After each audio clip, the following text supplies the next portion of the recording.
Bismillahirrahmanirrahim. Assalamualaikum warahmatullahi wabarakatuh.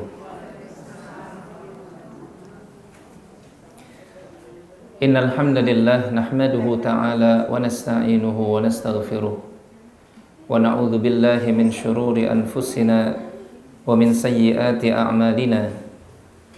Man yahdihillahu fala mudilla lahu wa man yudlil fala hadiya lahu. Wa ashhadu an la ilaha illallah wahdahu la syarika lah wa ashhadu anna Muhammadan abduhu wa rasuluh. Yaqulu Allah ta'ala ya ayyuhalladzina amanu taqullaha haqqa tuqatih wa la tamutunna illa wa antum muslimun. Wa qala aidan ya ayyuhan nasu taqu rabbakumul ladzi khalaqakum min nafsin wahidah wa khalaqa minha zawjaha wa batha minhuma rijalan katsiran wa nisaa'a wattaqullaha alladzi tasaaluna bihi wal arham innallaha kana 'alaikum raqiba. Ya ayyuhalladzina amanu taqullaha wa qulu qawlan sadida yuslih lakum a'malakum wa yaghfir lakum dhunubakum wa man yuti'illaha wa rasulahu faqad faza fawzan 'azima. Wa qala an-nabiy sallallahu alaihi wa alihi wasallam fa inna asdaqal hadithi kitabullah wa khairal hadyi hadyu Muhammadin sallallahu alaihi wasallam wa syarral umuri muhdatsatuha fa inna kulla muhdatsatin bid'ah wa kulla bid'atin dhalalah wa kulla dhalalatin finnar. Ma'asyiral muslimat, jamaah yang semoga dimuliakan Allah Subhanahu wa taala, mari kita bersyukur kehadirat Allah atas segala kebaikan-kebaikan yang diberikan kepada kita.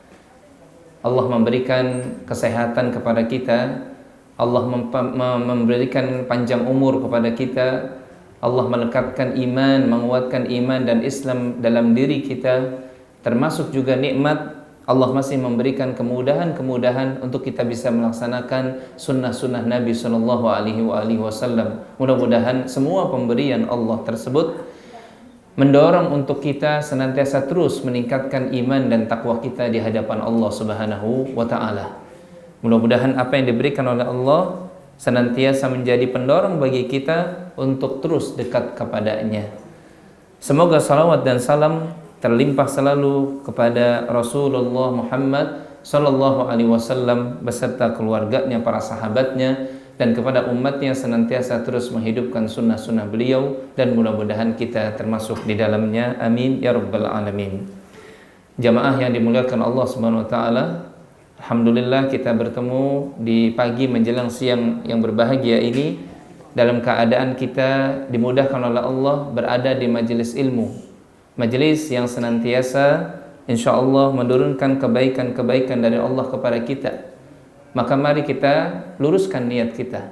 Kita mencari ilmu, datang menuju majelis ilmu di sini dalam rangka untuk mendapatkan ilmu dari Allah Subhanahu wa taala, dalam rangka mengenyahkan ya kebodohan yang ada pada diri kita, terutama berkaitan dengan kebodohan masalah agama. Karena sampai detik ini kita sedih melihat fenomena umat Islam yang masih jahil terhadap agamanya. Betapa fenomena kita melihat masih banyak kaum muslimin yang tidak menyerahkan ketawakalnya kepada Allah Subhanahu wa taala, percaya kepada orang yang bisa memperbanyak uang, menggandakan uang. Dia tidak yakin bahwasanya Allah Subhanahu wa taala memberikan rizki kepadanya. Wa ma min dabbatin fil ardi illa 'alallahi rizquha. Tidak ada binatang yang melata di muka bumi ini, termasuk kita manusia, kecuali dalam tanggungan Allah rizkinya. Maka ini sebuah musibah bagi kita karena kejahilan kita terhadap agama. Mudah-mudahan kita senantiasa terus diberikan kecintaan oleh Allah untuk menuntut ilmu, untuk mengenyahkan kebodohan yang ada pada agama kita. Kita wajib belajar. Agama ini wajib kita pelajari.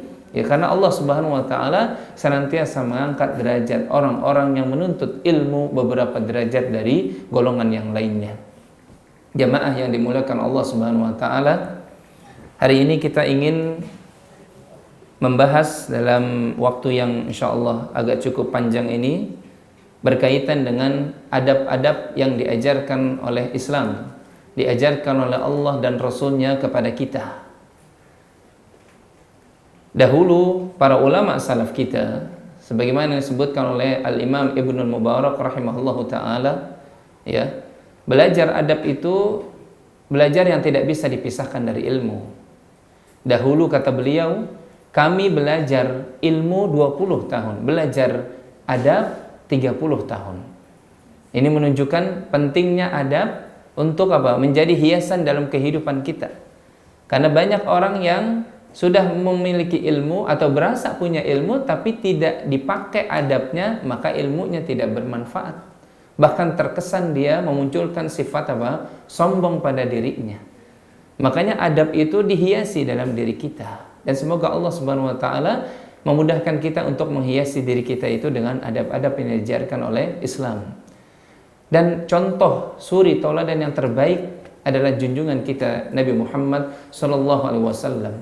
Nabi mengatakan fa'addabani rabbi, maka Rabbku, Tuhanku mengajarkan adab-adab kepadaku, sehingga beliau ditetapkan oleh Allah Subhanahu wa taala sebagai uswatun hasanah.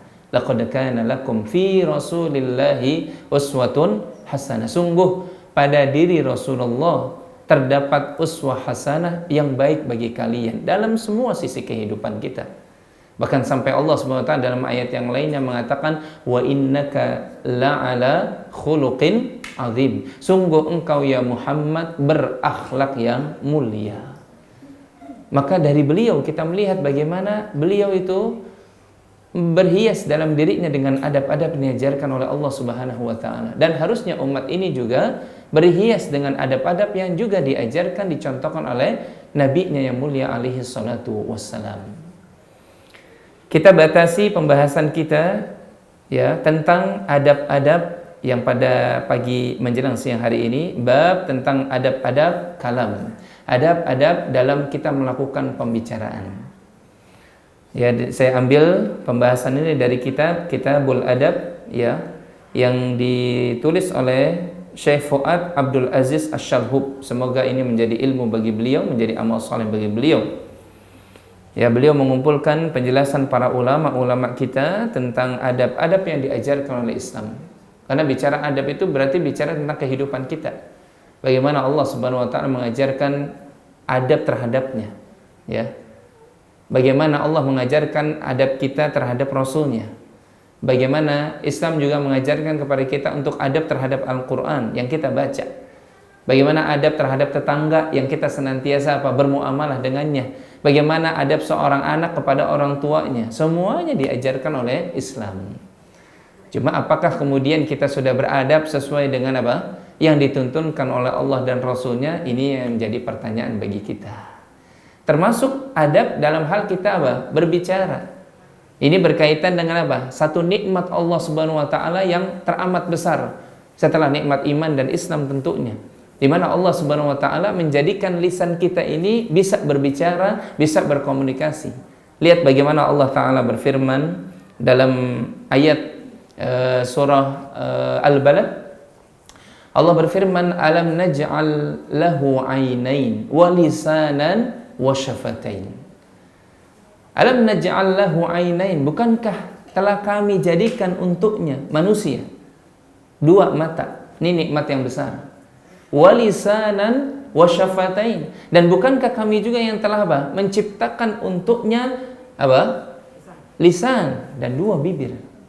Yang dengan lisan itu nikmat Masya Allah yang luar biasa, ibu-ibu yang dimuliakan Allah. Ya, kita bisa berkomunikasi, mengungkapkan pendapat kita, mewujudkan ide-ide kita itu lewat lewat lisan kita.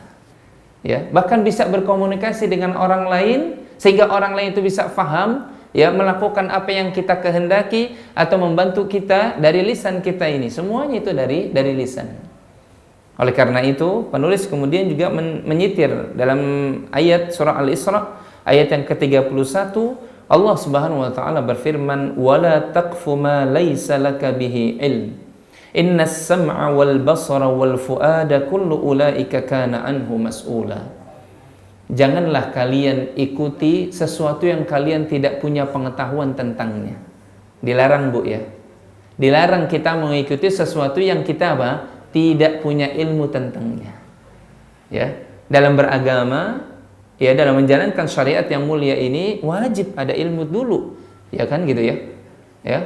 Makanya Al-Imam Bukhari rahimahullahu taala menyebutkan ya bab yang awal dari kitab sahihnya itu ya bab apa namanya? Al-ilmu qabla al-amal. Ilmu dulu baru apa? Beramal. Dalam artian ilmu penting menopang keberterimaan dari amal kita. Amal bisa tertolak gara-gara apa? Karena dia melakukan sesuatu tanpa ilmu. Makanya Allah Subhanahu wa taala melarang kita mengikuti sesuatu yang kita tidak punya pengetahuan tentangnya. Kenapa demikian? Innas sam'a wal basara wal fuada, sesungguhnya pendengaran, penglihatan mata kita, telinga kita dan hati, kullu ulaika kana anhu mas'ula, semuanya akan dimintai pertanggungjawaban. Ayat ini walaupun memang tidak menyebutkan lisan, tetapi semua anggota tubuh itu bakalan bersaksi nanti di yaumil qiyamah, termasuk lisan kita, di mana Allah menciptakannya sebagai nikmat yang besar. Setelah iman dan Islam, dia akan dimintai pertanggungjawabannya nanti. Makanya ya Allah Subhanahu wa taala melarang kita mengikuti sesuatu, mengatakan sesuatu yang tidak punya ilmu tentangnya. Karena apa? Perkataan kita nanti akan apa? Dimintai pertanggungjawabannya. Ya. Nah, ini kadang-kala sembarangan orang kemudian apa mengatakan apa saja yang benar, yang batil, kan gitu ya Bu ya. Dia share ke grup misalkan gitu ya. Padahal itu perkataan yang batil, yang salah, yang mengandung kesyirikan, misalkan orang baca mungkin ribuan jutaan orang sehingga menyesatkan orang banyak. Yang seperti ini akan dimintai pertanggungjawaban oleh Allah. Ya. Dalam hadis beliau menyitir hadis yang yang sahih. Kata Nabi SAW, man yadmam li ma baina lihyaihi wa ma baina rijlaihi admam lahu al-jannah. Siapa yang bisa menjamin untukku, kata Nabi, apa yang antara dua rambutnya, maksudnya lisan, ya, dan dua kakinya, maksudnya kemaluan. Siapa yang bisa menjamin lisannya, menjaga lisannya, menjaga kemaluannya, adman lahu al-jannah, aku jamin, kata Nabi, baginya surga. Ini menunjukkan betapa pentingnya menjaga lisan dan juga menjaga kemaluan. Oleh karena itu, di antara adab-adab ketika kita melakukan pembicaraan ya kepada sesama manusia atau kepada orang lain, yang paling pertama adalah hifdzul lisan. Wajibnya kita menjaga lisan. Ya. Karena tadi sudah dijelaskan, jamaah yang dimuliakan Allah, lisan ini nanti akan dimintai pertanggungjawabannya. Semua apa yang Allah berikan kepada kita dari anggota tubuh kita atau di luar itu akan dimintai pertanggungjawaban oleh Allah Subhanahu wa taala. Maka wajib bagi kita, wajib bagi manusia menjaga lisannya untuk tidak berkata kecuali perkataan yang benar. Wajib baginya itu menjauhi perkataan-perkataan yang batil, perkataan-perkataan sumpah bohong, perkataan-perkataan yang mengandung kesyirikan, perkataan-perkataan yang membuat orang itu bertengkar, mengadu domba. Ini wajib dijaga lisannya. Sebab Nabi Shallallahu Alaihi Wasallam bersabda dalam hadis yang diriwayatkan oleh Imam Bukhari. Kata Nabi SAW, innal abda la yatakallamu bil kalimah ma yatabayyanu fiha fayazilu biha fin nari ab'ada bainal masyriq. Sesungguhnya seorang hamba benar-benar akan mengucapkan satu kalimat yang dengan kalimat tersebut dia dijerumuskan ke dalam api neraka sejauh antara masyriq, ya, sejauh antara jarak timur. Bahkan dalam riwayat yang lainnya, ma ab'ada ma bainal masyriq wal maghrib, sejauh antara timur dengan barat. Ini gara-gara ucapan. Makanya wajib bagi kita yang harus kita ingat ketika kita mau berbicara itu, jaga lisan kita. Jangan sampai keluar kalimat-kalimat yang menyinggung orang. Jangan sampai keluar kalimat-kalimat yang justru membuat orang lain itu jadi sesat. Jangan sampai keluar dari kalimat kita itu perkataan yang batil, ya. Jaga lisan kita untuk kalimat-kalimat yang benar. Karena orang yang berkata dengan benar akan mendapatkan pahala. Sebaliknya, orang yang berkata dengan kalimat-kalimat yang batil, kalimat-kalimat kekufuran, maka dia pun akan mendapatkan apa? Dosa. Lihat bagaimana Nabi SAW dalam hadis juga yang diriwayatkan oleh Imam Bukhari, Imam Ahmad, Imam Malik. Nabi SAW mengatakan, innal abda la yatakallamu bil kalimah min ridwanillahi ta'ala la yulqi laha balan yarfa'uhu Allahu biha darajat. Sesungguhnya seorang hamba, dia benar-benar mengatakan satu kalimat yang sebenarnya dia nggak peduli dengan ucapannya itu, tapi karena ucapannya ini baik, yarfa'uhu Allahu darajat, Allah angkat derajatnya. Ya. Tapi sebaliknya, wa innal abda la yatakallamu bil kalimah min sukhtillah la yulqi laha balan yahwi biha fi jahannam. Ada orang yang mengatakan satu kalimat yang dia itu nggak peduli terhadap ucapannya itu, tapi ucapannya ini kebatilan. Maka Allah Subhanahu wa taala campakkan mukanya ke dalam api neraka. Ya. Waduh, udah muncul duluan ya kan? Belum dijelaskan gitu ya. Sabar Ibu, ya kan?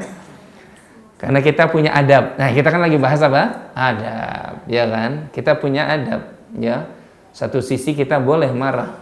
Kalau nggak marah berarti kita nggak ada apa? Nggak ada kecemburuan terhadap Islam kita yang sedang apa? Dihina-hina, ya. Harus ada kecemburuan kita, harus ada ghirah kita, ya.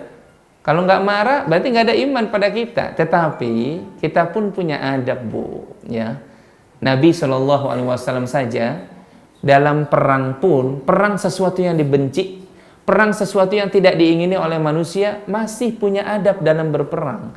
Nabi mengajarkan kepada sahabatnya, kalau kalian perang, jangan bunuh wanita, jangan bunuh anak-anak. Ini kan adab ini. Jangan tebang apa? Pohon-pohon. Ya kan nggak boleh. Ya.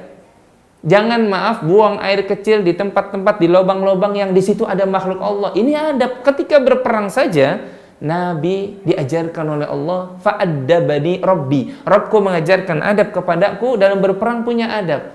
Sehingga disebutkan dalam riwayat Imam Bukhari, ada seorang penggembala Yahudi yang melihat adab-adab kaum muslimin dalam berperang, padahal yang sedang diperanginya itu adalah orang Yahudi sendiri. Maka gara-gara melihat adab dalam berperang, dia masuk Islam. Ya, apalagi dalam hal yang masih di bawah derajatnya apa? Berperang. Islam mengajarkan adab kepada kita, ya. Jadi kita kembali lagi kepada bahasan kita. Ada orang yang mengucapkan kalimat kufur, kalimat ingkar, gitu ya. Entah itu menghina Quran, entah itu menghina para ulama, gitu ya. Tapi dia tanpa ilmu, yang dengan sebab itu dia nggak peduli dengan ucapannya. Kadang-kala ada orang yang mengucapkan kalimat apa? Nggak difikirin dulu kan gitu ya. Ini maksudnya apa? La yulqilaha balan. Dia nggak peduli dengan ucapannya, tapi gara-gara ucapannya itu yahwi biha fi jahannam. Allah jerumuskan mukanya ke dalam api neraka. Ya. Oleh karena itu, sekali lagi, jamaah yang dimuliakan Allah Subhanahu wa taala, wajib bagi kita ketika kita mau berbicara kepada orang itu, jaga lisan kita. Oh, Islam mengajarkan agar kita itu hifdzul lisan. Kalau memang baik, ucapkan. Tapi kalau kemudian kadang-kala kita nggak punya ilmunya, lebih baik apa? Diam. Daripada mengucapkan satu kalimat yang orang lain memahaminya, oh ini sebuah kebenaran, padahal itu kebatilan, bahaya ini. Ini nanti akan dimintai pertanggungjawaban di hadapan Allah Subhanahu wa taala. Dalam hadis yang diriwayatkan oleh Imam Tirmidzi, dan hadis ini disebutkan oleh beliau hasanun sahih. Hadis hasanun sahih, ya, ketika Mu'adz bin Jabal, Mu'adz ibnu Jabal, ya radhiyallahu taala anhu, bertanya kepada Nabi tentang amalan yang bisa memasukkan ke dalam surga, menjauhkan dirinya dari api neraka. Nabi kemudian menjelaskan amalan itu termaktub dalam rukun Islam. Ya, ketika Nabi SAW menjelaskan bahwasanya amalan itu adalah rukun Islam yang engkau jalankan, kalau engkau istiqomah terhadap rukun Islam ini, itulah jalan amal yang bisa memasukkan engkau ke dalam surga, menjauhkan engkau dari api neraka. Tapi kemudian Nabi SAW setelah itu menunjuki pintu-pintu kebaikan yang banyak dari amal-amal soleh. Kemudian Nabi mengatakan kepada Mu'adz, wahai Mu'adz, maukah aku beritahu kepadamu, ya, simpul utama dari semua pintu kebaikan itu? Maka Mu'adz mengatakan, bala ya Nabi Allah, tentu ya Nabi Allah. Maka Nabi SAW mengatakan apa? Kuf alaika hada, sambil Nabi pegang lisannya, jaga ini. Jaga apa? Lisan. Karena banyak orang kemudian tanpa sadar membatalkan amal perbuatannya dengan sebab apa? Lisan. Ya. Makanya lisan itu Nabi SAW mengatakan kepada Mu'adz, jaga ini, jaga apa? Lisan ini. Karena betapa banyak dengan sebab lisan yang nggak terkontrol, banyak muka-muka yang terjerumus ke dalam api neraka. Makanya jamaah yang dimuliakan Allah Subhanahu wa taala, setiap pagi itu anggota tubuh kita mewanti-wanti lisan kita. Ya, untuk senantiasa apa? Istiqomah di atas syariat Allah. Nabi SAW dalam hadis yang diriwayatkan oleh Imam Ahmad dan sanadnya ini hasan, serta diriwayatkan oleh Imam Tirmidzi, Nabi mengatakan, "Idza asbaha ibnu Adam fa in a'dha'ahu tukaffirul lisan." Kalau pagi itu datang, ya, maka semua anggota tubuh itu, ya, semua anggota tubuh itu apa? Menegur lisan. Ya, mewanti-wanti lisan. Sambil mengatakan apa? Ittaqillaha fina. Wahai lisan, kata anggota tubuh yang lainnya, bertakwalah engkau untuk kami. Bertakwalah engkau ya untuk kami. Fa innaka in istaqamta istaqamna wa in i'wajajta i'wajajna. Kalau engkau wahai lisan istiqamah, lurus di atas jalan syariat Allah, maka kami pun akan lurus. Namun kalau engkau menyimpang, maka kami pun akan menyimpang. Perhatikan hadis yang mulia ini, ya, memberikan gambaran kepada kita betapa pentingnya kita menjaga lisan. Karena kalau lisan kita baik, insya Allah anggota tubuh yang lainnya juga baik. Tapi kalau lisan ini menyimpang, jangan-jangan anggota tubuh yang lainnya ikut ikut menyimpang. Makanya ini adab yang pertama, jaga lisan kita untuk hal-hal yang baik, ya. Jaga lisan kita jangan sampai keluar dari lisan kita itu kalimat-kalimat yang batil, kalimat-kalimat yang buruk, kalimat-kalimat yang keji, kalimat-kalimat yang kotor, ya, supaya tidak menggugurkan, menghapuskan amal-amal kita, ya. Saya jadi teringat betapa dalam surah Al-Hujurat itu ayat-ayat awal, ya.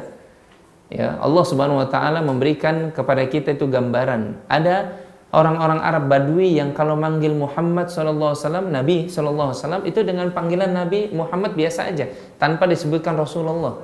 Ya. Dan suaranya itu orang Arab Badui itu kalau bersuara tinggi sekali, kencang gitu ya. Maka Allah Subhanahu wa taala mengatakan, ya ayyuhalladzina amanu la tarfa'u aswatakum fawqa sautin nabi.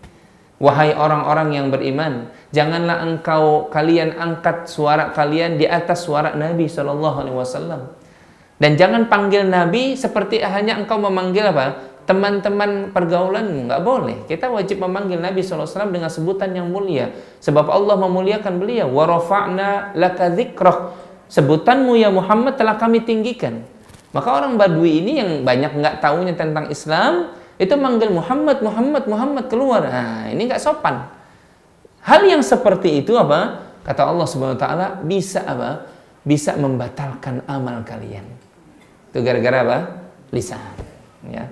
Nanti jamaah bisa buka dalam surah Al-Hujurat ayat pertama itu, ya. Bisa membatalkan Ayat 2-nya itu membatalkan amal ibadah kita. Yang kedua, di antara adab ketika kita melakukan pembicaraan adalah katakan saja yang baik, qul khairan au liyasmut. Ya, katakan yang baik saja dari lisan kita, atau kalau kita nggak punya ilmu tentangnya, lebih baik kita diam. Rasulullah SAW bersabda, man kana yu'minu billahi wal yawmil akhir fala yu'dhi jarahu wa man kana yu'minu billahi wal yawmil akhir falyukrim dhaifahu wa man kana yu'minu billahi wal yawmil akhir falyaqul khairan aw liyasmut. Barang siapa yang beriman, mengaku beriman kepada Allah dan hari akhir, maka jangan sakiti tetangganya. Barang siapa yang mengaku beriman kepada Allah dan hari akhir, hendaklah dia memuliakan tamunya. Dan barang siapa yang mengaku beriman kepada Allah dan hari akhir, hendaklah dia berkata benar atau lebih baik dia diam. Tadi sudah disebutkan di awal bahwasanya kalau memang kita tahu perkataan ini kita ucapkan, maka ucapkan perkataan-perkataan yang baik. Tapi kalau kita nggak tahu ilmunya, lebih baik kita diam. Ini menjaga apa? Lisan kita. Karena jangan sampai keluar dari lisan kita perkataan-perkataan yang buruk, perkataan-perkataan yang keji. Tapi yang keluar dari lisan kita adalah perkataan-perkataan yang baik. Karena setiap perkataan yang baik itu akan menjadi apa? Sedekah. Ya. Perkataan yang baik itu menjadi sedekah. Bahkan Allah Subhanahu wa taala sampai berfirman, "Wa man ahsanu qawlan mimman da'a ilallah." Siapa yang lebih baik ucapannya dari lisan? Siapa yang lebih baik ucapannya kecuali orang-orang yang apa? Da'a ilallah, berdakwah mengajak manusia ke jalan Allah. Ini perkataan yang baik, Bu. Dakwah kepada Allah Subhanahu wa taala adalah perkataan yang baik.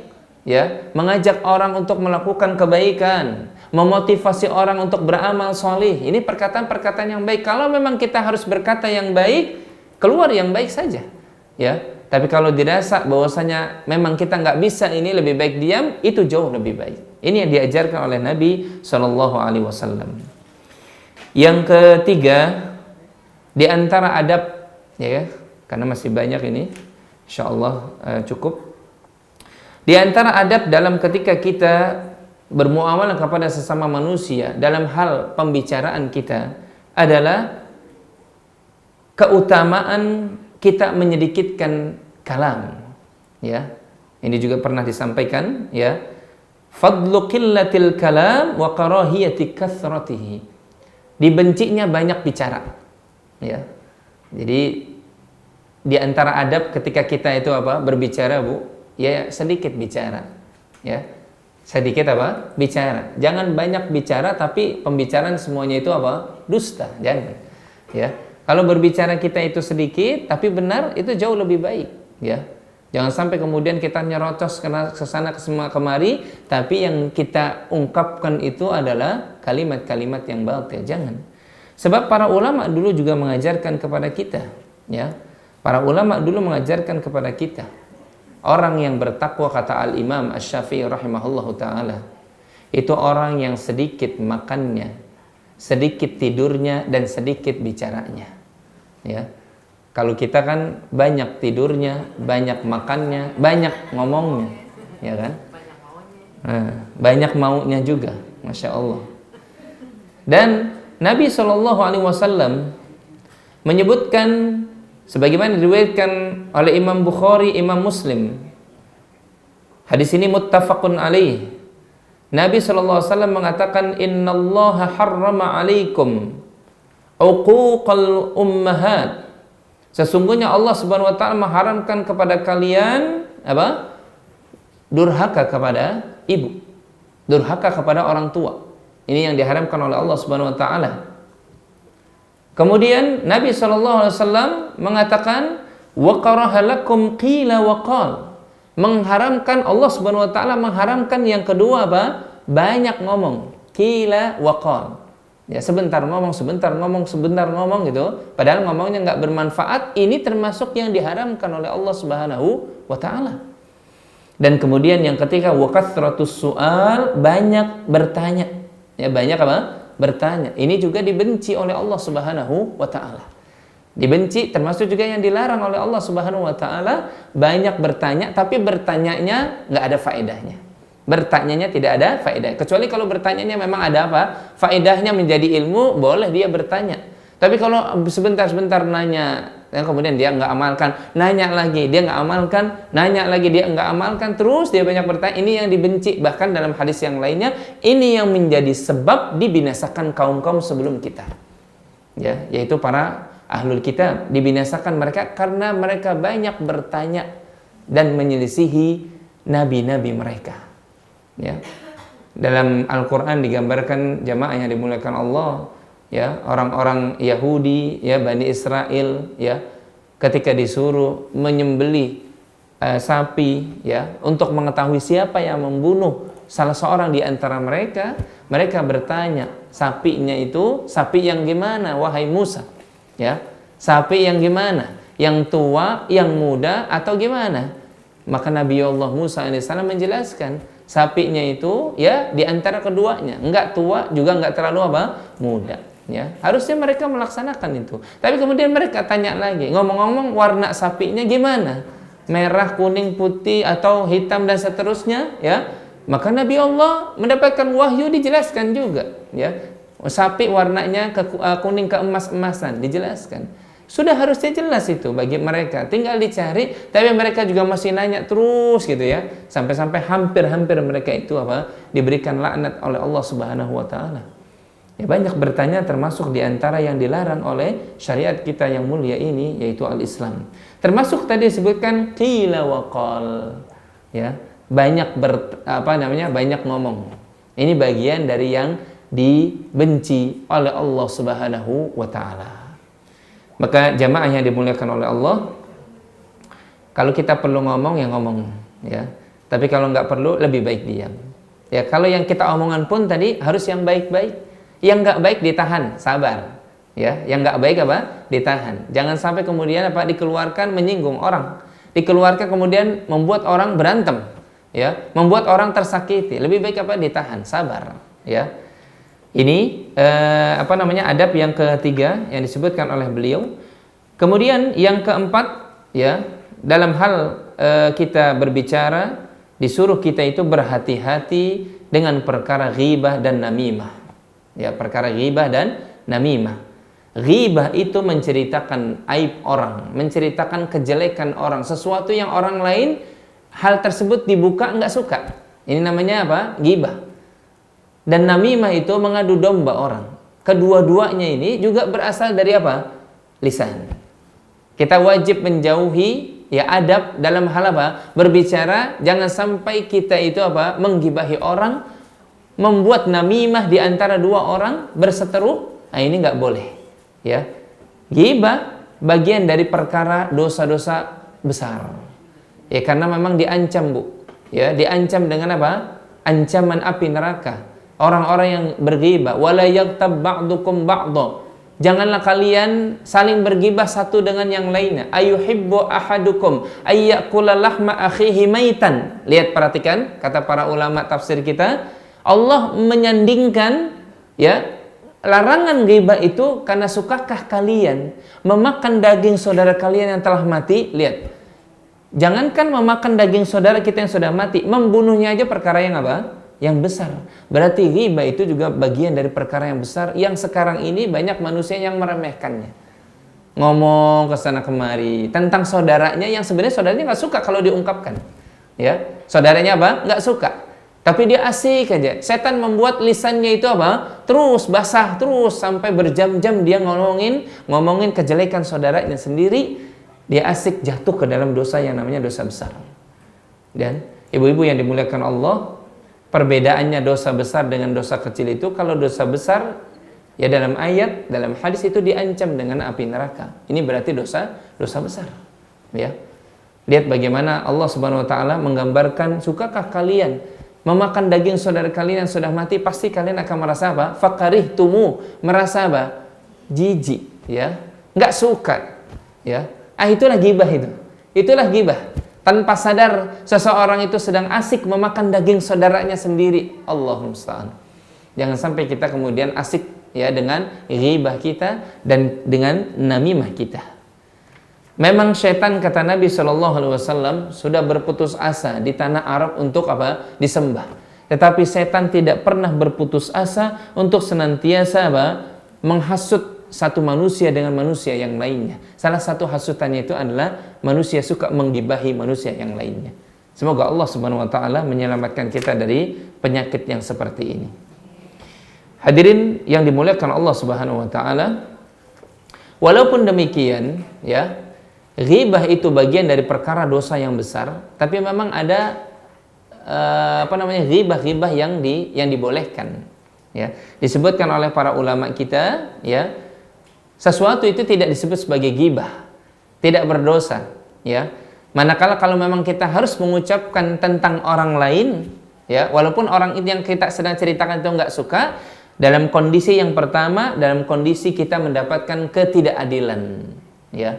Kalau kita merasakan sebuah ketidakadilan, kemudian kita bicara orang yang berbuat tidak adil terhadap kita, maka ini bukan namanya apa? Ghibah. Seorang istri mendapatkan perlakuan KDRT misalkan gitu ya, dari seorang suaminya. Tapi karena dia saking apa menjaga lisannya, dia nggak pernah ngadu-ngadu, terus saja dia bertahun-tahun apa mengalami penyiksaan dari suaminya. Dia nggak pernah ngadu, padahal dia boleh saja apa mengungkapkan hal tersebut kepada orang lain. Pasti dia bicara tentang apa? Suaminya. Kan gitu ya? Pasti dia bicara, tapi boleh ketika dia mendapatkan apa? Ketidakadilan, ya. Ataupun orang lain lah. Orang lain ya yang mendapatkan ketidakadilan dari sebagian masyarakat, kita boleh bicara. Bahwasanya si fulan begini-begini kerjaannya, boleh saja. Dia senantiasa apa? Menzolimi orang, ya, menyiksa orang dan seterusnya, ini boleh kemudian kita ungkapkan, tidak mengapa. Kemudian yang lainnya juga ya, bahwasanya kalau memang kita bertujuan untuk merubah sebuah kemungkaran, ini boleh kita ungkapkan apa? Tentang orang lain, ya. Kita merasa ada di lingkungan kita orang yang kalau kerjaannya itu suka mengganggu kebisingan, kan gitu ya. Genjreng-genjreng kalau malam, kan gitu, mengganggu tidur istirahat dari apa? Sekitarnya. Kita bicara kepada ketua RT kita. Kita bicara kepada ketua RT kita, itu si fulan, berarti apa? Kita mengungkapkan jati diri si fulan, ini tidak mengapa. Karena dalam rangka apa? Supaya apa? Kemungkaran yang terjadi itu dihapus. Ya, diganti dengan yang baik, ini boleh. Ya Bu ya. Kalau tujuannya untuk merubah apa? Kemungkaran. Ya. Kita mendapat ketidakadilan, ya. Kita mendapatkan apa namanya? Situasi kemungkaran yang dilontarkan oleh musuh-musuh Islam. Ya boleh kemudian apa? Kita ngadu kepada seorang yang bisa mencari jalan keluarnya, ya kita ungkapkan itu tentang aibnya, itu tidak dinamakan apa? Dosa ghibah. Kemudian yang berikutnya tidak termasuk ghibah kalau kemudian tujuannya minta fatwa, ya. Kalau tujuannya apa? Minta fatwa. Seperti tadi seorang istri datang kepada seorang ahlul ilmi, seorang ustadz misalkan, "Wahai ustadz, saya mau bicara tentang suami saya, boleh? Karena saya dalam rangka minta jalan keluar, fatwa dari ustadz gimana ini tentang apa? Permasalahan rumah tangga saya." Otomatis ustadznya nanya, "Memang suamimu kenapa?" Kan gitu ya. Otomatis istrinya mengungkapkan, kan gitu. "Oh, suami saya begini. Ini bukan apa? Bukan ghibah. Ya. Kemudian yang keempat, ya termasuk bukan ghibah kalau tujuannya memperingati kaum muslimin akan bahaya, sesuatu bahaya. Ya, entah itu satu kelompok atau entah seseorang, ini bukan ghibah namanya, Bu. Ya, bukan apa? Bukan ghibah. Ya. Kita memperingati kaum muslimin bahaya orang yang si fulan nih kerjaannya itu ya udah rahasia umum. Bahwasanya si fulan ini dekat dengan musuh Islam. Dia suka cari-cari muka kepada musuh Islam, ya kan? Karena mengharapkan dunia. Diperingati bahwasanya hati-hati terhadap si fulan ini, boleh. Atau kita memperingati ada satu buku, ini bahaya kalau dibaca ini. Ya, bisa apa? Merubah akidah seseorang. Hati-hati, pengarangnya siapa? Pengarangnya si fulan. Kita sebutkan ini bukan ghibah namanya. Dalam rangka apa? Memperingati kaum muslimin akan bahaya tentang seseorang tersebut. Ini namanya apa? Bukan ghibah. Ya. Termasuk yang berikutnya bukan ghibah. Kalau dalam rangka kita sebutkan itu identitas seseorang, ya. Misalkan ada orang yang kita mau apa namanya bicarakan itu loh, itu apa namanya si Abbas, ya. Abbas yang pincang itu, kan gitu ya. Abbas yang buta itu misalkan, kalau menyebutkan pincangnya, butanya, memang satu sisi konotasinya jelek. Tetapi dalam rangka identitas itu loh, karena nama Abbas kebetulan di RT ini banyak. Abbas yang mana? Nah, Abbas yang pincang itu loh Pak. Nah, itu boleh. Artinya tidak bermaksud untuk apa? Menjelekkan orang, tetapi dalam rangka apa? Memberikan identitas itu loh, si Abbas itu yang saya maksud. Nah, itu kalau identifikasi apa? Tidak mengapa. Inilah beberapa hal yang disebutkan oleh para ulama kita, bukan termasuk apa? Ghibah. Wallahu a'lam bishawab.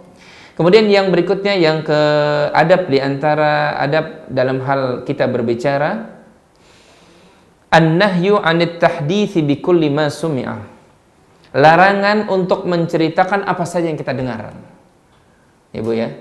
kalau kita melakukan pembicaraan itu, jangan sampai yang sudah kita dengar semuanya dari A sampai Z kita apa? Kita sampaikan semuanya tanpa apa? Ketinggalan satu pun. Ini dilarang oleh Nabi Shallallahu Alaihi Wasallam. Sebab Nabi Shallallahu Alaihi Wasallam bersabda, "Kafa bil mar ithman an yuhadditsa bikulli ma sumi'a." Sudah menjadi cukup baginya seseorang itu berdosa apabila dia menceritakan apa saja yang dia dengar. Ya. Ini hati-hati, Bu. Ya secukupnya lah. Kalau bicara itu apa tadi? Secukupnya. Enggak usah perlu kemudian kita jelaskan semuanya dari A sampai apa? Z-nya. Sehingga apa? Jatuh kepada yang namanya apa? Dosa. Jatuh yang namanya kedustaan dalam hal pembicaraan. Maka jangan sampai kemudian apa? Kita runut semuanya, apalagi sampai runut. Kalau ghibah itu kan runut, Bu, ya. Ya, dari awal sampai akhir, ya, enggak ada satupun kata yang apa? Yang ketinggalan. Ini jangan. Karena apa? Dibenci oleh Allah dan Rasulnya. Kemudian kita lanjut kepada yang ke-6, ya. Dalam adab yang perlu kita jaga ketika kita melakukan pembicaraan itu adalah jauhi yang namanya dusta dalam pembicaraan kita. Ya.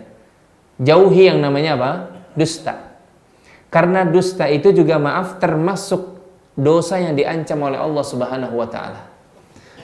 Allah ketika berfirman dalam ayat surah At-Taubah ayat yang ke-119, Allah berfirman, "Ya ayyuhalladzina amanu taqullaha wa kunu ma'as shadiqin." Wahai orang-orang yang beriman, bertakwalah kalian kepada Allah dan hendaklah kalian bersama orang-orang yang shadiqin, orang-orang yang jujur. Ya, disebutkan oleh para ulama kita, mafhum mukhalafahnya, pemahaman terbaliknya adalah ketika Allah Subhanahu wa taala menyuruh kita bersama dengan orang-orang yang jujur, maka apa? Jangan senantiasa kalian bersama dengan orang-orang yang dusta. Karena dusta itu dibenci, diharamkan oleh Allah Subhanahu wa taala. Dan dusta ini termasuk perkara dosa besar. Bukan dosa kecil ya dusta itu. Ya, dosa apa? Dosa besar. Karena ancamannya adalah ancaman dari neraka. Orang biasa berdusta dalam kehidupannya, hati-hati. Dia bisa dijerumuskan ke dalam neraka. Lihat sabda Nabi Shallallahu Alaihi Wasallam. Kata Nabi, "Innas sidqa yahdi ilal bir." Sesungguhnya kejujuran itu menunjuki seseorang kepada kebaikan. Wa innal birra yahdi ilal jannah. Dan sesungguhnya kebaikan itu menunjuki seseorang kepada surga. Wa innar rajula, dan sesungguhnya seseorang la yasduqu hatta yakuna indallahi siddiqan. Orang yang senantiasa jujur, filosofinya jujur, apa-apa dia jujur, maka Allah Subhanahu wa taala jadikan dia sebagai orang yang jujur. Kalau Allah Subhanahu wa taala, ibu-ibu yang dimuliakan Allah, mencap dia sebagai orang yang jujur, maka insya Allah tertuntun. Tapi Nabi SAW tidak berhenti sampai situ. Nabi mengatakan, wa innal kadhiba yahdi ilal fujur. Sesungguhnya dusta itu menunjuki seseorang kepada kemaksiatan, kefasikan. Wa innal fujura yahdi ilan nar. Dan kefasikan, kemaksiatan itu menunjuki seseorang kepada apa? An-nar, neraka. Berarti dusta itu ancamannya neraka. Ya, ancamannya apa? Neraka. Berarti ini dosa besar. Yang seseorang itu harus bertaubat dari lisannya, dari kesalahan lisannya karena dia suka berdusta.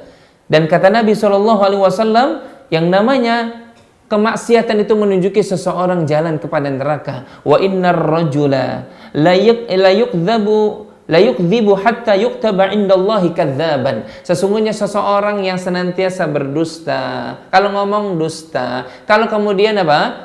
Ngobrol sama orang lain dusta, yang diungkapkan, yang diceritakan dusta, apa-apa dusta, maka Allah jadikan dia itu sebagai pendusta. Ya. Repot kalau kemudian Allah cap dia itu sebagai seorang apa? Pendusta, Bu. Hatinya sudah pendusta, tidak ada yang bisa memberikan hidayah kecuali Allah Subhanahu wa taala.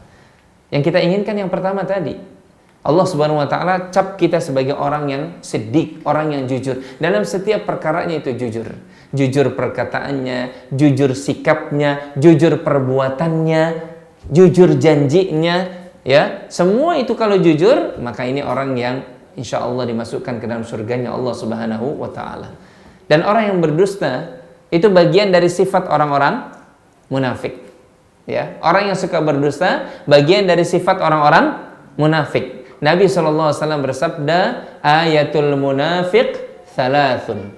Ayat tanda orang munafik, ciri dari orang munafik itu ada 3. Ya, idza haddatsa kadzaba. Kalau dia ngomong apa? Dusta. Wa idza wa'ada akhlafa. Kalau dia berjanji, dia ingkar. Ya. Wa idza tumina khana. Kalau diberikan apa? Amanah, dia apa? Berkhianat. Salah satu ciri dari orang munafik itu suka berdusta, Bu. Ya, ini munafik. Makanya jangan sampai kita apa? Ada dalam diri kita itu sifat orang munafik. Tapi ternyata tanpa sadar kita apa? Menghiasi dengan kemunafikan. Kalau ngomong dusta, kalau janji dusta, gitu ya. Body language-nya juga perilakunya itu dusta. Apa-apa itu dusta? Maka ini munafik, ini hati-hati. Padahal munafik itu, masya Allah ancamannya berat. Ya, innal munafiqina fid darkil asfali minan nar. Sesungguhnya orang munafik itu nanti tempatnya di dalam kerak api neraka yang paling bawah. Ini gara-gara apa? Dusta. Makanya kita apa? Jaga lisan kita jangan sampai apa? Berdusta. Jamaah yang dimuliakan Allah Subhanahu wa taala, ancaman terhadap kedustaan ini Nabi SAW dalam hadis yang diriwayatkan oleh Imam Bukhari, hadis ini panjang, Bu. Ya. Nabi SAW itu pernah dalam mimpinya itu dibawa oleh 2 orang malaikat. Ya, 2 orang malaikat. Nabi SAW itu pernah diperlihatkan 2 laki-laki, yang satu duduk, yang satu sedang berdiri. Dan kemudian pada keduanya itu ada apa? Penjepit dari besi. Nabi lihat, ya, ketika Nabi diajak oleh malaikat ini, Nabi diperlihatkan gambaran ada 2 orang yang masing-masing memegang apa? Penjepit dari besi, kemudian dimasukkan ke dalam apa? Tenggorokannya. Sampai sini. Ya. Ya. Kalau hancur, dia Allah Subhanahu wa taala menjadikan dia utuh lagi, kemudian dimasukkan lagi. Terus begitu sampai hari kiamat. Maka Nabi SAW bertanya, "Ma hadza?" Ini apa ini? Gambaran apa? Gambaran untuk yang bagaimana ini orang seperti ini? Memasukkan apa? Penjepit dari besi, Bu. Dimasukkan sampai hari kiamat begitu.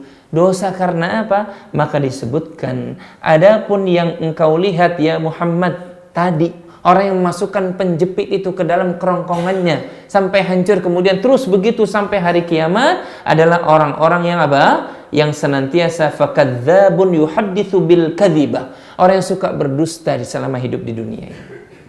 Ancamannya berat. Orang yang suka apa? Berdusta. Ya. Ya. Sakit, Bu. Kalau kemudian apa? Besi itu dimasukkan ke dalam apa? Tenggorokan kita. Ini kan ngeri.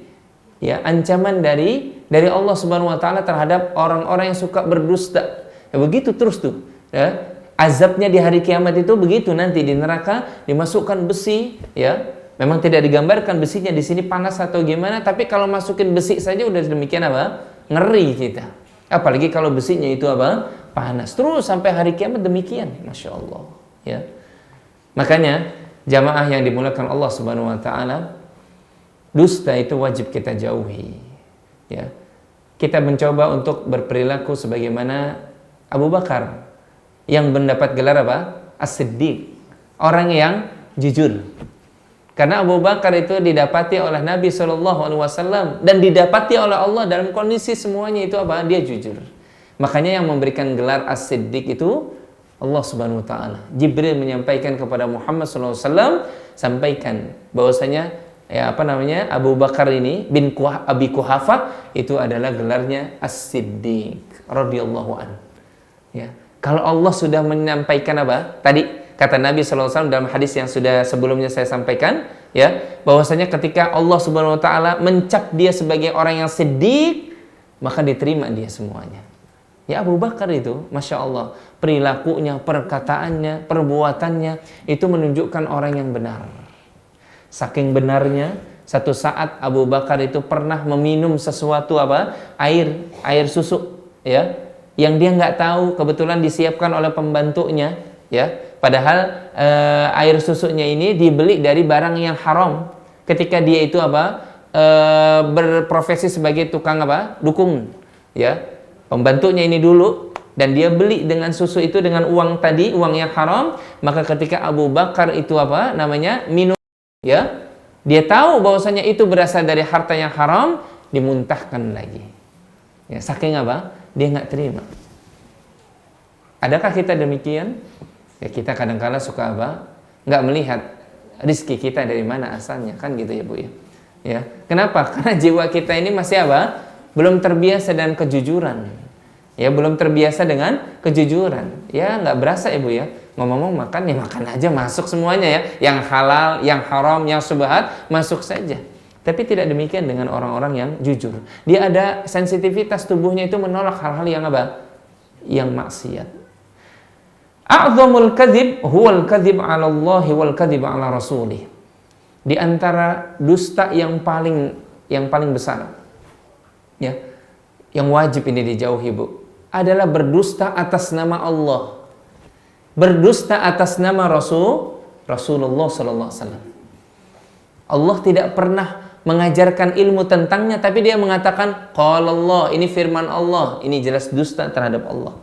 Allah tidak pernah menjelaskan maksud dari ayat ini demikian, dia menjelaskan maksudnya demikian berdasarkan nafsunya, dia berdusta atas nama Allah. Bagi seorang mukmin, berdusta atas nama Allah aja dosa besar. Apalagi kalau orang kafir berdusta dengan kitab Allah. Kan gitu Ibu ya. Mengatakan bahwasanya kitab Allah itu membohongi banyak banyak orang. Ini jelas jelas sebuah kedustaan yang amat sangat, karena dia berdusta atas nama Allah. Kita aja dilarang Bu. Ya, makanya dilarang kita mengatakan sesuatu yang tidak tahu ilmu tentangnya. Tadi ayatnya wala taqfu ma laisa laka bihi ilm. Jangan kamu ikuti sesuatu yang kamu tidak punya pengetahuan tentangnya. Innas sam'a wal basara wal fuada, sesungguhnya pendengaran, penglihatan dan hati akan dimintai semua pertanggungjawabannya oleh Allah Subhanahu wa taala. Para sahabat dulu, ibu-ibu yang dimuliakan oleh Allah, berhati-hati sekali kalau mengatakan sesuatu tentang Allah, tentang Al-Quran. Ya, sampai-sampai Abu Bakar mengatakan, kalau aku ini berdusta atas nama Allah, kira-kira di bumi mana aku berpijak? Langit mana yang akan menaungiku? Kalau aku itu berkata, ya, sesuatu tentang Allah tanpa ilmu. Ya, ini kan banyak nih kasus, ya kan Bu ya? Banyak orang yang kemudian berkata tentang Allah, ya, tentang Quran, ya, tentang hadis Nabi Shallallahu Alaihi Wasallam, tapi tidak punya tidak punya ilmu.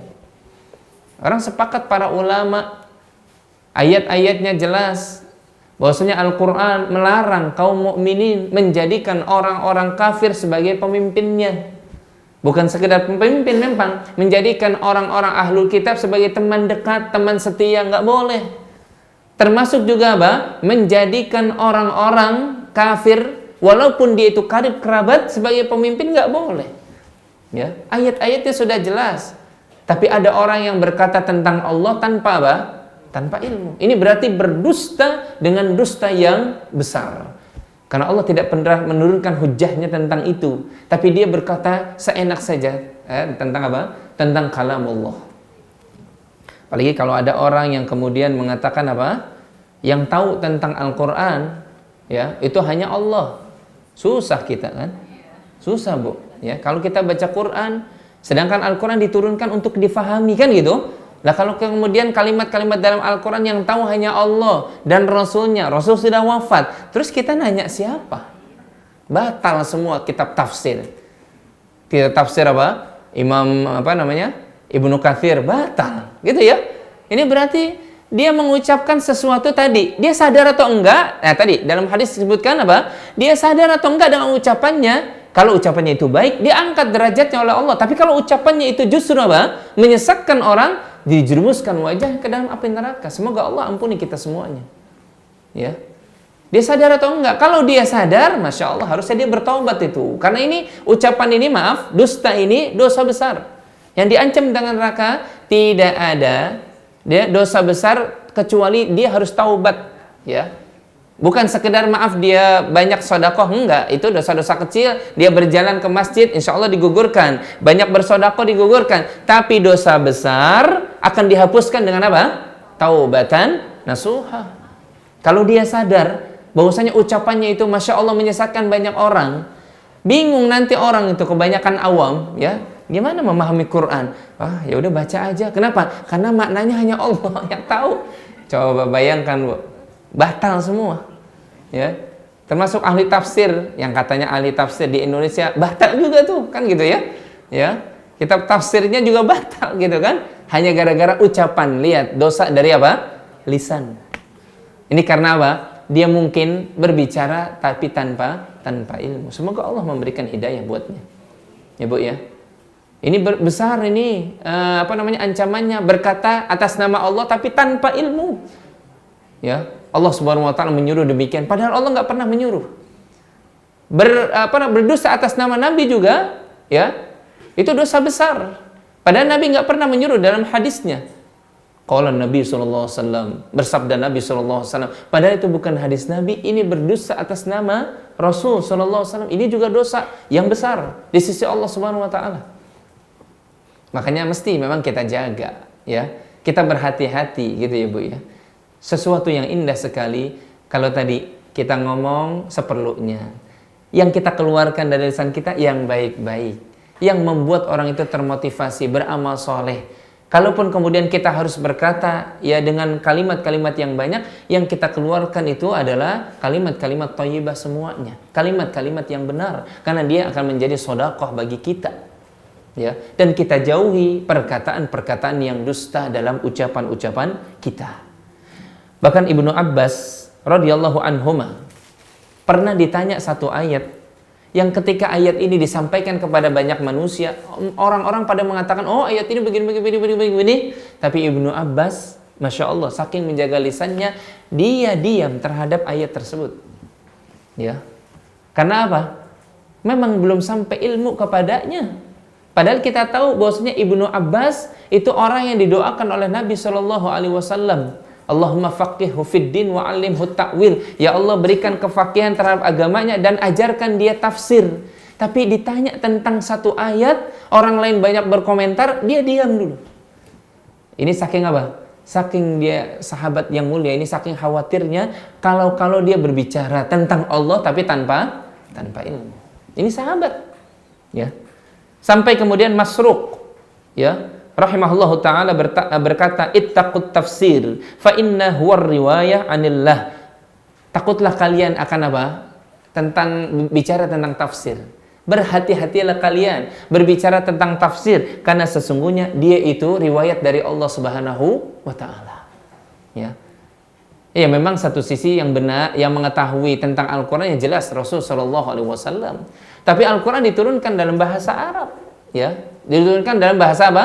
Arab yang jelas, ya. Nabi mengajarkan Al-Quran kepada siapa? Para sahabat. Para sahabat dapat ilmu dari Nabi. Nah, para sahabat mengajarkan ilmu tersebut kepada siapa? Para tabi'in. Para tabi'in mengajarkan ilmu itu kepada atba'ut tabi'in. Seterusnya begitu kepada para ulama. Sehingga sampai tafsir kepada kita, Bu. Jadi Al-Quran apa? Difahami oleh umat manusia karena dia apa? Hudan linnas, hudan lil muttaqin. Dia petunjuk bagi manusia, petunjuk bagi orang-orang yang bertakwa. Bisa difahami, bukan kemudian apa?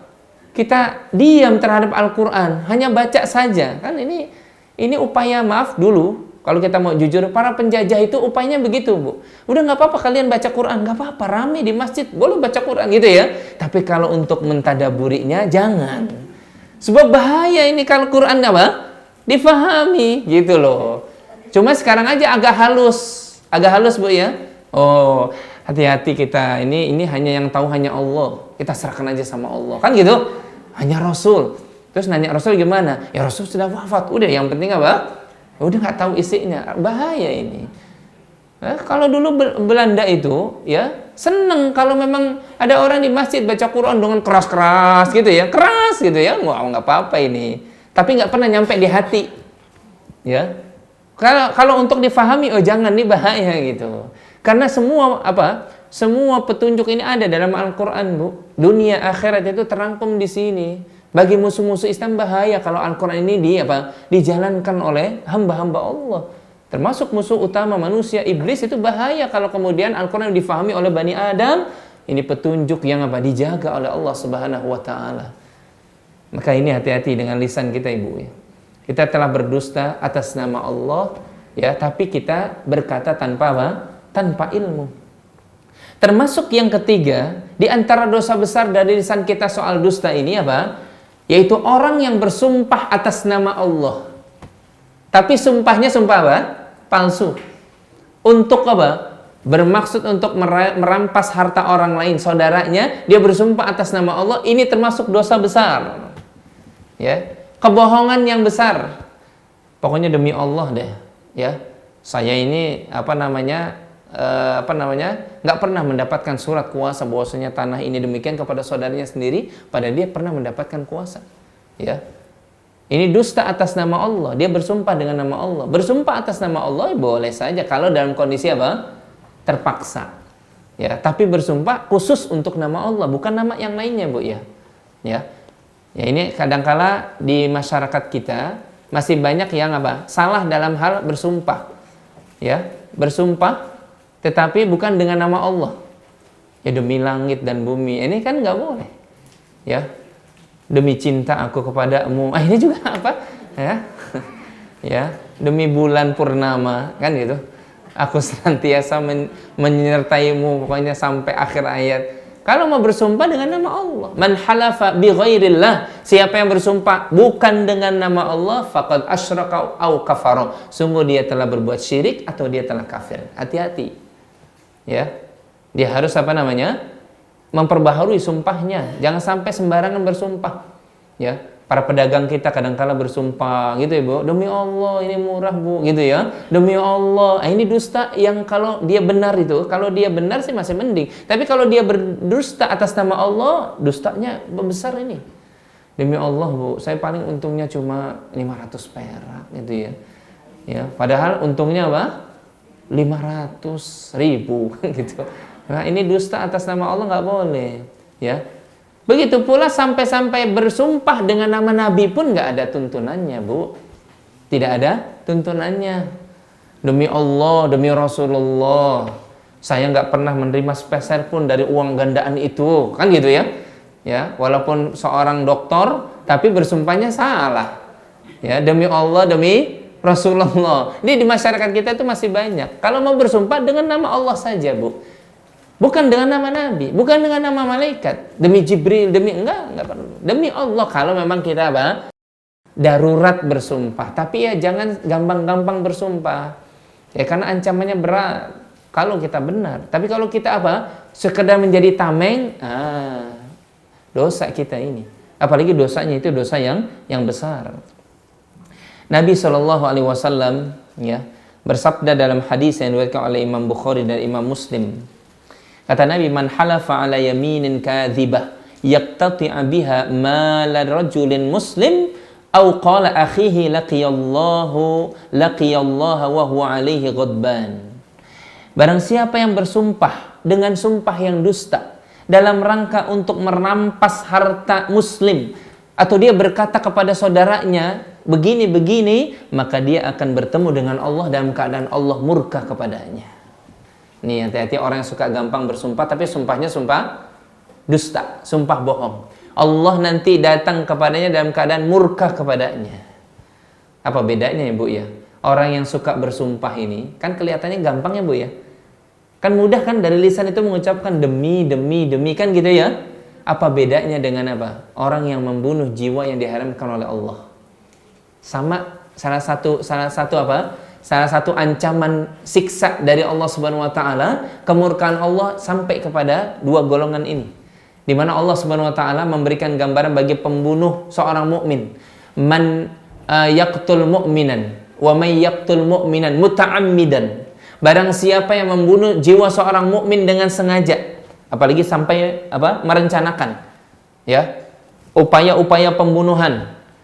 Apa balasannya? Kata Allah Subhanahu wa taala, fajazauhu jahannam. Yang pertama, maka balasannya itu dimasukkan ke dalam jahannam. Lihat, Bu, dosa besar diancam dengan neraka. Membunuh itu dosa besar. Kemudian khalidina fiha, ancamannya yang kedua, udah masuk ke dalam jahanam, kekal di dalamnya. Kemudian Allah Subhanahu wa taala mengatakan yang ketiga, wa ghadiballahu alaihi, Allah murka kepadanya. Perhatikan. Jadi Allah murka kepada seorang pembunuh mukmin yang dengan sengaja membunuh jiwa yang diharamkan oleh Allah. Ini sama nih. Orang yang suka berdusta palsu dalam rangka merampas hak orang lain, maka dia akan mendatangi ya Allah dalam keadaan Allah murka kepadanya. Kalau Allah murka itu, nanti Allah Subhanahu wa taala enggak memandang di hari kiamat, jauh dia dari rahmat Allah Subhanahu wa taala. Ini ancaman ya yang tidak jangan sampai kemudian tidak boleh disepelekan begitu saja. Ya, berdusta atas nama Allah, atas nama Rasul, dan berdusta palsu, bersumpah palsu. Memang ada kebohongan-kebohongan yang memang dalam syariat dibolehkan. Sama seperti tadi gibah, Bu. Gibah yang dibolehkan itu ada. Tapi bohong juga yang dibolehkan dalam Islam, walaupun sebagian ulama menyebutkan ini sebenarnya bukan bohong, ya. Tapi ini namanya tauriyah, ya, memalingkan dari maksud yang sesungguhnya. Ya, kalaupun terjadi yang namanya kedustaan, itu pada 3 hal yang dibolehkan. Pertama, fil islahi bainan nas, kalau tujuannya untuk mendamaikan manusia. Ya. Ada orang yang berseteru dua-duanya. Ini suami istri saling berkata kasar. Karena terjadi Terjadi omongan-omongan yang kasar. Terjadi pertikaian di antara dua suami istri. Suaminya datang kepada orang lain, minta pendapatnya misalkan. Kemudian orang lain ini yang diminta pendapatnya mengatakan, ketika suaminya mengatakan pokoknya istri saya itu jelek banget deh. Nah, dia begini. Begitu. Kemudian orang ini mengatakan apa? Karena untuk mengislahkan di antara dua, sepengetahuan saya istrimu itu nggak seperti yang kamu bayangkan. Ya. Padahal sebenarnya memang yang diucapkan suaminya memang ada, kan gitu ya. Walaupun nggak semuanya, bisa jadi karena bumbu-bumbunya udah semakin semakin manis gitu ya. Setan membumbui dengan kalimat-kalimat yang banyak. Kata orang ini tujuan untuk mendamaikan, setahu saya istrimu itu Masya Allah bagus sekali. Oh, selama saya di daerah gitu saya tinggalkan, istri saya begini-begini. Enggak, yang saya tahu sebagai tetangganya dia itu bagus. Nah, ini nggak apa-apa, Bu. Ya. Begitu pula istrinya datang, suami saya ini ya, begini, dijelaskan, sepengetahuan saya, yang saya tahu suamimu itu nggak pernah begitu. Ya, padahal memang ada yang benar diucapkannya gitu, tapi dalam rangka mengislahkan di antara dua orang yang berseteru boleh. Yang kedua, fil harbi, dusta dalam peperangan boleh. Ya, mengatur strategi dalam peperangan boleh. Khalid bin Walid itu pernah mengatur strategi pasukan itu dibagi dalam dalam pecahan-pecahan pasukan, Bu. Musuh melihatnya seolah-olah datang pasukan baru, padahal pasukannya nggak pernah bertambah. Cuma ditrikkan, ya, dibuat trik oleh Khalid bin Walid, pasukan dipecah-pecah, kemudian masuk baru, padahal dia juga gitu. Dusta di peperangan tidak mengapa, strategi. Kemudian yang ketiga, ya, wa fi haditsir rajul imra'atahu wa haditsul mar'a zaujaha. Perkataan seorang suami kepada istrinya, ya, atau perkataan istri kepada suaminya itu tidak mengapa. Masya Allah, aku tuh beruntung punya istri kayak kamu yang cakep. Padahal sebenarnya nggak cakep-cakep banget, boleh, ya Bu ya. Ya padahal dalam hati sebenarnya sih nggak cakep-cakep banget gitu ya. Seorang istri juga, Masya Allah, nggak ada suami yang setampan kamu. Padahal sebenarnya banyak yang tampan di luar gitu ya. Nah, ini boleh, tidak mengapa. Dalam rangka mengeratkan tali ikatan pernikahan. Perkataan seorang laki-laki kepada suaminya, seorang suami kepada istrinya, itu nggak mengapa, gitu loh. Ya, kok pulang cepet Bang, gitu kan? Iya nih kangen. Padahal sebenarnya memang capek di kantor gitu ya. Kangen sama kamu gitu kan? Nggak apa-apa. Waduh, Masya Allah kangen Bang pulang. Iyalah, gitu kan? Kata istrinya, Masya Allah suamiku kangen. Padahal sebenarnya dia udah sumpek di mana? Kantornya. Cuma dia bilang kangen sama kamu dek, kan gitu. Masya Allah, ini ucapan suami nggak dusta ini, gitu loh. Nggak dusta gitu. Kok pulang cepet dek, nggak ngajar? Enggak tuh, Kan tahu dengar tadi ada yang bilang tetangga, suami udah pulang, pengen ketemu abang, kan gitu. Padahal sebenarnya dia juga udah sumpek ngajar gitu. Ya capek ngajar sama anak-anak yang apa suka bandel, lebih baik ketemu suami. Tapi dia ngucapin sesuatu yang menyenangkan suaminya, tidak mengapa. 3 hal ini boleh, Bu, ya. Untuk mendamaikan manusia dalam peperangan. Kemudian apa? Perkataan seorang suami kepada istrinya, perkataan istri kepada suaminya berdasarkan hadis yang diriwayatkan oleh Imam Abu Dawud, ya. Dan hadis ini apa? Sahih. Hadis ini sahih. Juga diriwayatkan oleh Imam Ahmad dan Imam Tirmidzi. Kata Nabi sallallahu alaihi wasallam, "La a'udduhu kadziban ar-rajulu yuslihu bainan nas." Aku tidak mengkategori dusta, kata Nabi. Kata Nabi, aku tidak mengkategorikan ini perkara yang dusta, yaitu yang pertama apa? Seorang laki-laki yang berusaha mendamaikan di antara dua manusia. Ini bukan dusta. Kemudian yang kedua, ya, warrajulu yaqulu fil harbi, seorang yang apa? Berteriak dalam medan peperangan, tidak mengapa. Gitu ya. Tidak apa? Tidak mengapa. Misalkan ya, pimpinannya itu walaupun nggak meninggal, tapi pimpinannya dalam kondisi sekarat, tapi pasukannya ini senantiasa di tengah-tengah medan pertempuran mengatakan, luar biasa pimpinan kita, berteriak pimpinan kita, supaya membuat musuhnya itu jadi apa? Berprasangka pimpinannya masih sehat bugar gitu ya. Itu tidak mengapa dalam perang. Kemudian yang ketiga, warrajulu yuhadditsu imra'atahu wal mar'atu tuhadditsu zaujaha. Seorang suami ya yang berkata kepada istrinya dan seorang istri yang berkata juga kepada suaminya. Ini 3 hal yang boleh kalau kemudian memang kita dalam kondisi 3 hal ini. Ya Bu ya. Selain itu memang tidak pernah didapati dalil bolehnya apa berdusta. Berarti dusta yang lain apa? Haram untuk dilakukan. Pedagang ada gak di dalam 3 tadi? Kan gak ada ya Bu ya. Gak ada ya. Maka gak boleh kita apa? Berdusta dalam dagangan kita, dalam bisnis kita. Tayyib. Kemudian jamaah yang dimuliakan Allah Subhanahu wa taala ya. Adab yang berikutnya yang keberapa sekarang? Adab yang ke-7 ya. Adab dalam kita berbicara Bu, an-nahyu 'anil fahsyi wat tafahsyi. Ya, dilarang bagi kita itu berkata keji, berkata kotor, ya, berkata keji, berbuat keji, berkata kotor, berbuat kotor, karena junjungan kita Nabi SAW nggak pernah mencontohkan begitu. Nabi itu akhlak yang paling baik Bu, dalam hal bertutur kata. Kata Anas bin Malik, aku menemani Nabi 10 tahun di rumah tangganya. Nggak pernah aku dapati perkataan dari lisan Nabi itu perkataan-perkataan yang apa? Yang kotor. Perkataan-perkataan yang menyakitkan orang. Ini saksi dari Anas bin Malik. Ya, Nabi kita SAW adalah akhlak yang paling mulia. Sampai-sampai Nabi SAW bersabda, Inna min khiyarikum ahsanakum akhlaqa. Sesungguhnya orang yang paling terbaik di antara kalian, orang yang paling baik akhlaknya. Termasuk dalam hal apa? Berbicara, yang keluar kalimat-kalimat yang bagus, bukan kalimat-kalimat yang keji, yang kotor. Ya, kita kan sedih kalau kemudian di rumah tangga itu kalimat-kalimat keji itu keluar Bu ya. Marah sama istri sih boleh.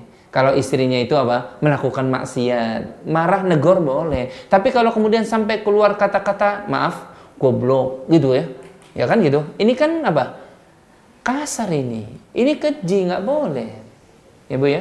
Atau sampai keluar nama-nama binatang ya, keluar nama-nama binatang dalam rumah tangga, ini jelas bukan tuntunan ajaran Islam ya. Didik anak juga keluar sampai marah sama anak boleh nggak?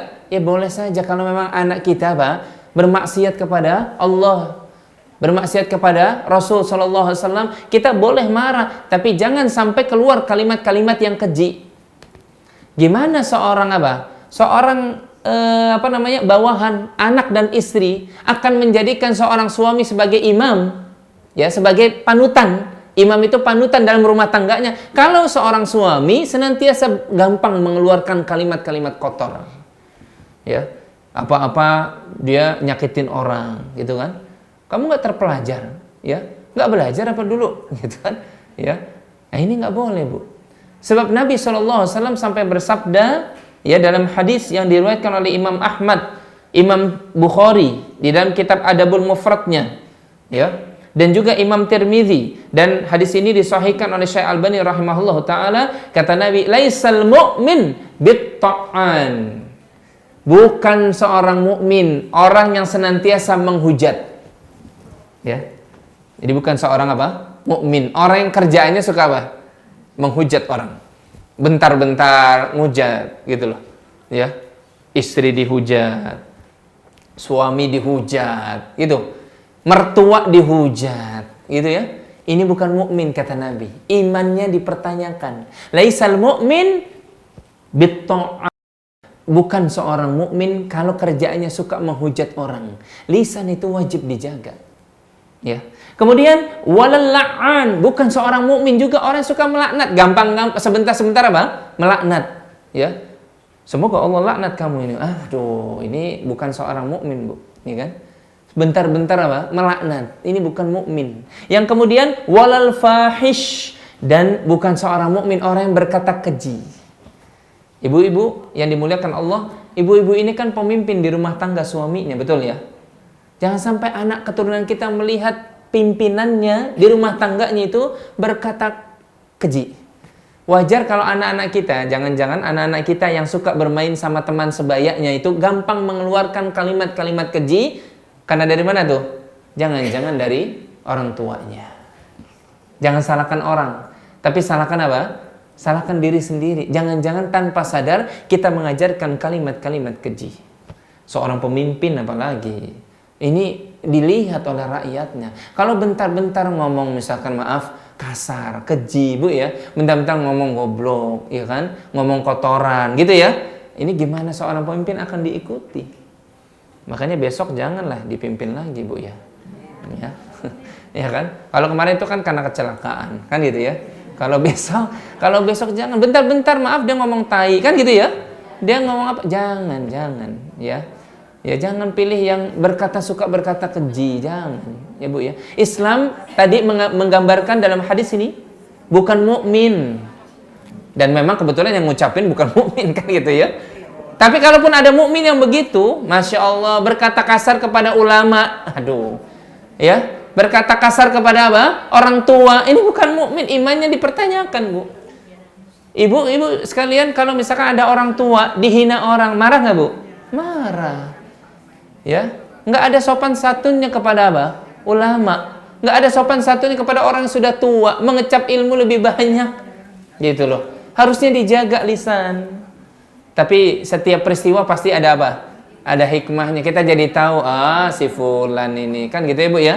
Aduh, jangan dijadikan sebagai teman yang begini nih, jangan. Yang suka berkata kotor, yang suka berkata keji, yang suka melaknat, suka menghujat. Aduh, yang seperti ini kalaupun dia masih mukmin, tegur dengan cara yang bijak, ya. Dakwahkan dengan cara yang baik, ya kan? Ya jangan juga dihina, nggak boleh. Ya, Pak? Dalam artian dihina apa? Kita hina lagi dia, nggak boleh juga. Tapi diluruskan supaya umat tahu, gitu ya, bahwa kalau pemimpin itu dia wajib berkata yang benar, yang jujur, yang baik, sehingga adem didengarnya. Nah kalau pemimpin berkatanya itu maaf, bentar-bentar nama hewan, bentar-bentar menghina orang, bukan mukmin ini, bukan Bu. Ya, hati-hati.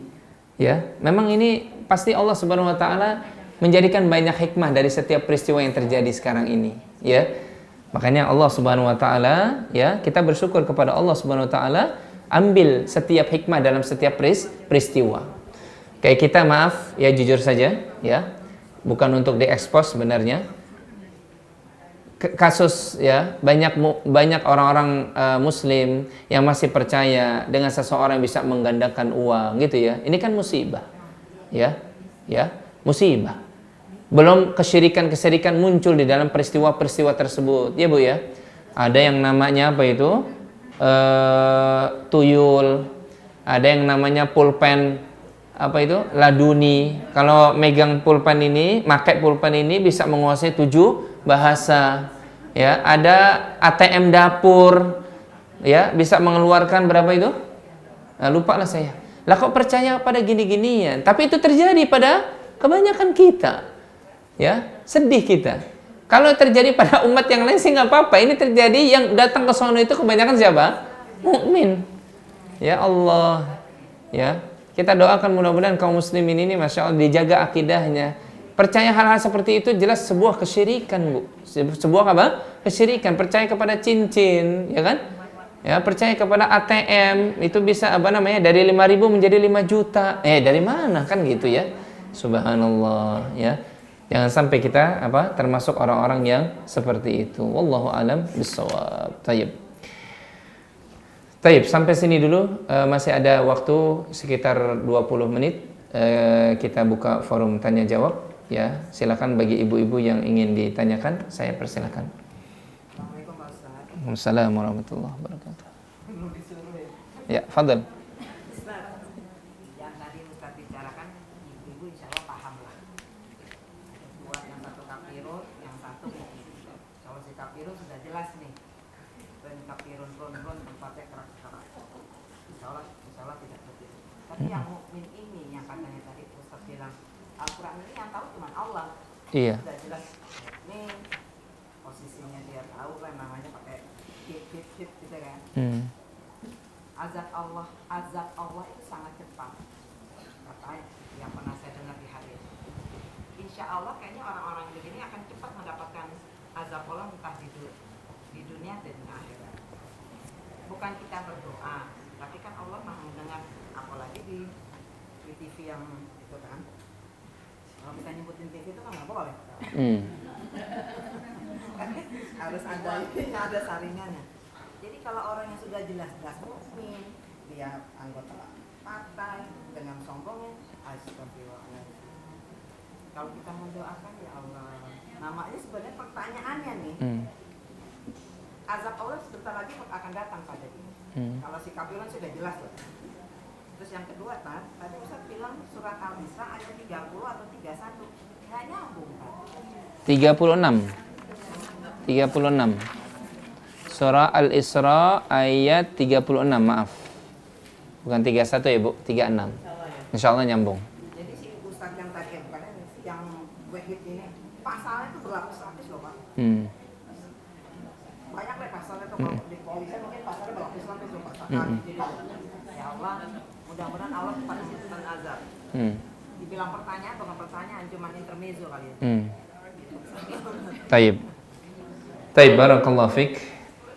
Ibu yang dimuliakan Allah Subhanahu wa taala, memang kita sekarang ini kan hidup di zaman yang penuh dengan apa? Fitnah, ya. Di zaman yang penuh dengan fitnah ini kita disuruh apa? Istiqomah di atas syariat yang mulia. Di atas sunnah Nabi SAW. Walaupun terasa berat kita menggenggamnya, tapi tetap kita pegang. Walaupun dia itu bara api, tetap kita pegang, ya. Jangan sampai kita ikut-ikutan.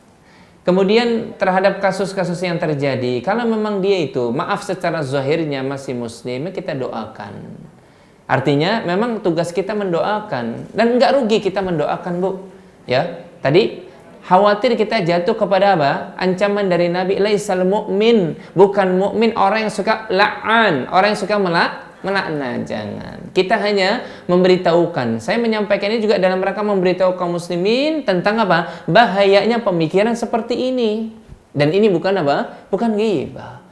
Ya. Bahayanya pemikiran seperti ini. Kalau kemudian pemikiran bahwasanya yang tahu maknanya ini Quran hanya Allah dan Rasulnya, umat nggak bakalan apa? Bisa memahami, ini bahaya. Kalau begitu umat apatis. Ya sudah, kalau gitu Quran, kalau untuk maknanya kan kita nggak tahu, nggak boleh lagi kan gitu ya. Udah baca aja lah. Terus tahap pertama gitu, baca dulu. Nanti lama-kelamaan setan menyesatkan. Aduh, baca doang kan bosan. Akhirnya dihilangkan Quran dari kehidupannya. Ini keinginan langkah-langkah syaitan. Yang seperti ini bahaya. Pemikiran-pemikiran liberal seperti ini bahaya, Bu. Makanya perlu disampaikan. Semoga Allah memberikan hidayah kepada kita dan juga kaum muslimin. Yang kalau dia masih mengaku sebagai muslim, harusnya dia itu takut akan azab Allah. Berteman dengan orang kafir kan nggak boleh kan? Berteman orang kafir nggak, membela orang kafir dalam posisi orang kafirnya apa? Berdosa nggak boleh. Kecuali kalau dalam posisinya memang orang kafir itu apa? Benar. Umar bin Khattab pernah, Bu, ya. Umar bin Khattab itu pernah mendapatkan pengaduan dari rakyat apa? di mana gubernurnya itu pernah merampas tanah milik orang Yahudi. Orang Yahudi, ya. Sampai kepada Umar berita tersebut bahwasanya gubernurnya Amr bin As. Amr bin As. Namanya juga manusia, Bu. Sahabat juga manusia. Hanya semata-mata tanah orang Yahudi itu untuk didirikan rumah ibadah. Maksudnya masjid. Tapi dia terkategori menzolimi, enggak bilang-bilang sama orang Yahudi ini. Kalaupun bilang, dia caranya enggak baik. Maka ngadu Yahudi ini kepada Umar bin Khattab, minta keadilan kepada khalifah, pemimpin kaum muslimin. Setelah dicek oleh Umar, ternyata memang benar. Maka Umar kemudian nitip untuk orang Yahudi ini, ya, tulang yang digaris dengan pedangnya lurus, ya. Dibawain tulang itu yang ada garis lurus bekas pedang Umar. Gemetar Amr bin As. Artinya kata Umar bin Khattab seolah-olah Amr bin As ini sensitif, tahu berlaku lurus engkau. Kalau engkau tidak berlaku lurus, pedangku yang akan meluruskan engkau. Membela bukan sekedar orang mukmin saja. Orang kafir kalau memang dia terzolimi boleh dibela. Tapi kalau kemudian orang kafirnya ya, dalam posisi dia menghina agama kita, menghina Al-Quran, kemudian dibela, Masya Allah, berlipat-lipat ganda ini. Jangan, ya, harusnya kita sadar bahwasanya yang wajib kita bela itu adalah mukmin. Yang wajib kita bela orang memang yang terzolimi. Dalam kondisi dia terzolimi, wajib dibela siapapun dia, ya. Jangan sampai kemudian kita istilahnya lisan kita itu enggak terjaga sampai mengucapkan hal-hal yang tidak ada ilmu tentangnya. Nasallallahu alaihi wasallam, semoga Allah menjaga kita dari yang demikian itu, ya. Tayyib, ada lagi yang ditanyakan?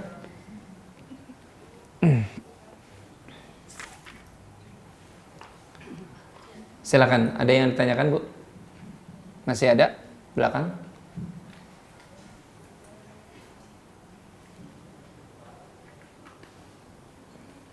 Jadi cukup ini dulu 7 ya. 7 bagian adab yang mungkin insyaallah kita sampaikan pada kesempatan berikutnya. Adab-adab yang lainnya dari adab-adab ketika kita melakukan pembicaraan kepada orang banyak, ya. Itu dari mulai menjaga lisan kita, kemudian mengatakan yang baik saja, kemudian menyedikitkan kalam kita, ya. Kemudian juga termasuk menjauhi dari ghibah, ya, menjauhi dari namimah, menjauhi dari sifat dusta dalam pembicaraan kita, termasuk juga kita menjauhi perkataan-perkataan yang keji. Kalau memang tidak ada yang ditanyakan kembali, saya rasa kajian kita cukup untuk hari ini, ya. Kebetulan memang saya harus ada jadwal, ya. Butuh perjalanan, ya, minta doanya mudah-mudahan perjalanan kita semuanya juga dimudahkan Allah Subhanahu wa taala, dan yang benar itu hanya dari Allah. Kalaupun ada kekeliruan, kealpaan dari saya, itu datangnya juga dari kelemahan diri saya. Mudah-mudahan Allah Subhanahu wa taala mengampuni dosa kita semua. Berkaitan dengan dosa lisan kita akhiri subhanakallahumma wa bihamdika asyhadu an la ilaha illa anta astaghfiruka wa atubu ilaik. Wassallallahu ala nabiyyina Muhammad. Assalamualaikum warahmatullahi wabarakatuh.